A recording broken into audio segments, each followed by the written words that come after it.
Polavaram project పనులపై ఆ project authority 2 రోజుల పాటు సమీక్ష నిర్వహించనుంది. ఇవాళ హైదరాబాద్ పీపీఏ కార్యాలయంలో ప్రాజెక్టుపై సీఈఓ అతుల్ జైన్ సమగ్ర సమీక్ష చేయనున్నారు. ఇవాళ రాత్రి హైదరాబాద్ నుంచి రాజమండ్రికి జైన్ బృందం వెళ్లనుంది. రేపు ప్రాజెక్టు ప్రాంతాన్ని పరిశీలిస్తుంది.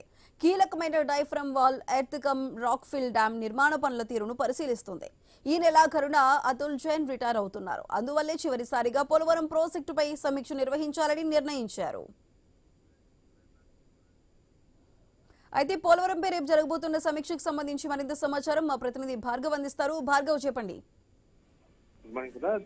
ఈ రోజు రేపు కూడా పోలవరం ప్రాజెక్టు పై పూర్తిగా కూడా పీపీఐ అథారిటీ దృష్టి పెట్టబోతుంది. ఈ రోజు హైదరాబాద్ లో ఉన్నటువంటి ప్రాజెక్ట్ అథారిటీ కార్యాలయంలో ప్రాజెక్టు సీఈఓ అతుల్ జైన్ ఆధ్వర్యంలో కూడా బృందం భేటీ కాబోతుంది. ఇప్పటి వరకు పోలవరం ప్రాజెక్ట్ లో జరిగినటువంటి పనులకు సంబంధించి పురోగతి, ఇంకా జరగాల్సినటువంటి పనులకు సంబంధించి కూడా పూర్తిగా ఆరా తీయబోతున్నారు. పూర్తిగా సమీక్ష నిర్వహించి ప్రాజెక్ట్ అథారిటీతో పాటు ఇరిగేషన్ అధికారులు ఎవరైతే ఉన్నారో వారు, అలాగే ప్రాజెక్టు గుత్తేదారు సంస్థ ఉన్నారు, ఆ గుత్తేదారు సంస్థ ప్రతినిధులతో కూడా ఈ రోజు హైదరాబాద్ లో సమీక్ష కాబోతున్నారు. పూర్తిగా దాదాపు ప్రాజెక్టు నిర్మాణం ప్రారంభమైనప్పటి నుంచి కూడా ఇప్పటి వరకు ఎంత మేర పనులు అయ్యేది కూడా ఒక క్లారిటీ తెచ్చుకునేందుకు కూడా ఈ రోజు సమీక్ష చేస్తున్నారని కూడా చెప్పుకోవచ్చు. ఎందుకంటే ఈ నెలాఖరికే ప్రాజెక్టు సీఈఓ ఎవరైతే ఉన్నారో అతుల్ జైన్ ఆయన రిటైర్ అవ్వబోతున్న నేపథ్యంలో దీని మీద ఒక నివేదిక సిద్ధం చేసేందుకు కూడా ఈ రోజు సమీక్ష జరుగుతుందని కూడా చెప్పుకోవచ్చు. అంతేకాకుండా ప్రాజెక్ట్ అథారిటీ కార్యాలయం హైదరాబాద్ నుంచి రాజమండ్రికి తరలించేందుకు కూడా ఈ సమీక్షలో ఒక చర్చ జరిగి దాని మీద కూడా ఒక నిర్ణయం తీసుకునేటువంటి పరిస్థితి కూడా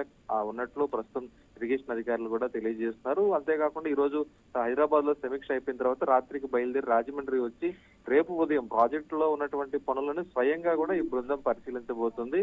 ప్రాజెక్ట్ అథారిటీ, ఇరిగేషన్ అధికారులు అందరూ కూడా ప్రాజెక్టు పనులు పరిశీలించి ప్రాజెక్టు వద్ద మరోసారి సమీక్ష చేసి కూడా ఆ పనులపై ఒక క్లారిటీ రాబోతుంది. ఇప్పటికే డయాఫ్రమ్ వాల్ నిర్మాణం ఒకసారి ధ్వంసమై మరోసారి జరుగుతున్న నేపథ్యంలో డయాఫ్రమ్ వాల్ ఎంతవరకు నిర్మాణం పూర్తయింది, డిసెంబర్ నెలాఖరులోగా పూర్తి చేయాలని సీఎం చంద్రబాబు ఆదేశాలు ఇచ్చిన నేపథ్యంలో ఈలోగా మరొక 4 రోజుల పాటే సమయం ఉంది కాబట్టి అది ఎంతవరకు వచ్చిందనేది కూడా ఆయన ఒక స్పష్టత ఇచ్చేటువంటి పరిస్థితులు అయితే కనిపిస్తున్నాయి. అలాగే పీపీఏకి సంబంధించి ఏదైతే నిర్మాణం డిజైన్లు ఏవైతే ఉన్నాయో ఆ డిజైన్లపై ఒక క్లారిటీ కూడా ఇవ్వడంతో పాటు ఈసీఆర్ఎఫ్ డ్యామ్ నిర్మాణం వచ్చే జనవరి నుంచి కూడా ప్రారంభించాల్సిన పరిస్థితి ఉంది సమాంతరంగా.